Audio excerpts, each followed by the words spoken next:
She woke up to pain. Claire's wrists were raw from the rope. Her bare feet scraped against the dirt floor as she struggled to breathe. The smell of sweat and dust mixed with the metallic taste of blood in her mouth. She had been dragged from the small ranch house at the edge of town. Dragged by a man who whispered with glee that tonight she would be the star of his game. Her body ached from the beating. Every bruise on her skin screamed louder than her voice could ever manage. He wanted her weak. He wanted her broken. And then he tied her upside down to a branch of a giant tree. The rough bark scraped against her legs as the rope tightened around her ankles. Blood rushed to her head. Her arms dangled helplessly toward the ground. The thin fabric of her dress was torn and filthy. Every movement made the cuts on her hip and thigh burn like fire. Clara whimpered, but he only laughed. He circled her slowly like a hunter circling prey. His eyes glowed with twisted excitement. He whispered again. "This is my game. I like to watch the fear. I like to see how long they last." Clara clenched her teeth. She wanted to scream for help, but her voice cracked with terror. The man leaned closer. He touched the rope and tugged at it with sick delight. Each pull made her swing gently in the fading light of dusk. The sun cast long shadows across the dry grass. In that moment, Clara realized he was not planning to kill her quickly. He wanted to watch her suffer. Every bruise, every drop of sweat, every desperate breath. He wanted it all. She thought of her family, of the quiet mornings on the ranch, of the laughter she once had. And now here she was, upside down, helpless, nothing but a toy for a madman. Claire's heart pounded, her vision blurred from the blood rushing to her head. She prayed someone would pass by, anyone. But the prairie was silent except for the rustle of dry grass in the wind. The man's boots crunched closer. He pulled a knife from his belt. Not to kill, not yet. He cut a small line on her shoulder. Just enough to make her cry out. He smiled as the blood trickled down. The sound of his laughter echoed across the open field. It was not human. It was pure madness. Clara closed her eyes, tears mixed with the dirt and blood on her face. She whispered to herself, "Please let this end. Please, someone find me." Her plea disappeared into the empty air. The man walked away for a moment. He wanted to watch from the distance to see her hang. To see her break. Claire's body shook with exhaustion. Her lips trembled as she whispered one last time, "This is his game. He will not stop." And deep inside she knew the most terrifying truth even if she survived tonight. Would anyone ever stop a man like him? Ethan McGraw had lived 56 years under the burning sun of the West. He was not a man who looked for trouble, but trouble had a way of finding him. That evening he was riding back from checking the far pasture. The sky was red with the last light of the day. He thought about supper. He thought about the quiet comfort of his old chair. Life at the ranch was simple, and that was just how he liked it. But then he heard something. A sound that did not belong out there in the grasslands. It was not the call of a coyote. It was not the whistle of the wind. It was a voice. A woman's voice, faint, broken. He pulled his horse to a stop. The old mare snorted like she felt it, too. Ethan listened. There it was again. A cry. He turned toward the sound. Every step of the horse made his chest heavier. Something was wrong. When he reached the old oak tree, his heart sank. There she was, upside down, hanging like a deer after the hunt. Blood on her face, tears streaking down, her arms limp, her dress torn.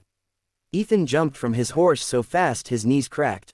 He ran to her and grabbed her shoulders, her eyes opened just enough to see him.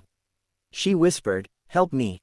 Those two words hit him harder than any bullet ever could. He pulled the knife from his belt. The rope was thick and rough. He saw where it dug into her skin. He saw the bruises along her legs. With one sharp cut, the rope snapped. Clara fell into his arms like a broken doll. She gasped for air. Her body shook. Ethan set her gently on the ground. "Easy now. You are safe." She looked at him with wide eyes. Safe. The word almost sounded like a joke to her. She whispered again. "It was him. He plays games. He wants me to die slow." Ethan felt a chill crawl up his back. He had seen men do bad things in his life, but this was something darker. He looked around the prairie. Shadows stretched long. The wind picked up dust. He knew whoever did this was not far, and he knew one thing for certain. He would not let that man come back for her. Clara gripped his arm. Her voice cracked. "Do you think he is still here?" Ethan tightened his grip on the knife. Claire's question still hung in the air. Do you think he is still here? The truth was Ethan did not just think it. He felt it. That heavy quiet in the grass, that tickle at the back of the neck. It was the kind of silence old ranchers learn to trust. He stood and scanned the horizon. And then he heard it. A slow clap. The kind of clap that sends a chill right down your bones. From behind the oak tree stepped a man, tall, thin, eyes too bright, like he had not slept in days, a grin stretched across his face. "Well, now," the stranger said. "Looks like my game got a new player." Ethan stepped in front of Clara. He held the knife low. His voice was steady. "You best keep walking, friend." The man laughed. He twirled his own blade like it was a toy. "You cut my rope," he said. "That was my rope, my tree, my fun." Clara whimpered and pulled herself closer to Ethan's boots. Ethan's jaw tightened. He had seen killers in saloons and drifters with nothing left to lose. But this was different. This one enjoyed the suffering. The man lunged. Ethan sidestepped and shoved him hard in the ribs. The two men crashed against the tree. Dust flew. Blades flashed. It was not fancy. It was not pretty. It was survival. Ethan took a punch to the gut, but swung back harder. The stranger staggered, wiped the blood from his lip, and laughed again. "You ain't won. Not yet," he hissed. Ethan raised his knife, but the man darted into the tall grass and was gone. The silence returned. Only the sound of Claire's ragged breath filled the space. Ethan helped her to her feet. "You are safe now," he said again. Though he was not sure he believed it, Claire looked into his eyes, her voice cracked. "He will come back. I know it." Ethan nodded slowly. "Maybe so, but next time he won't find you alone." Ethan's weathered face showed the lines of a man who had lived too long in a land that gave no mercy. The lines of a man who had lived too long in a land that gave no mercy. He helped Clara onto the horse. As they rode back toward town, the night closed in behind them, and the question remained. How long before that madman strikes again? Ethan and Claire have survived the first test. But the law must now take its turn.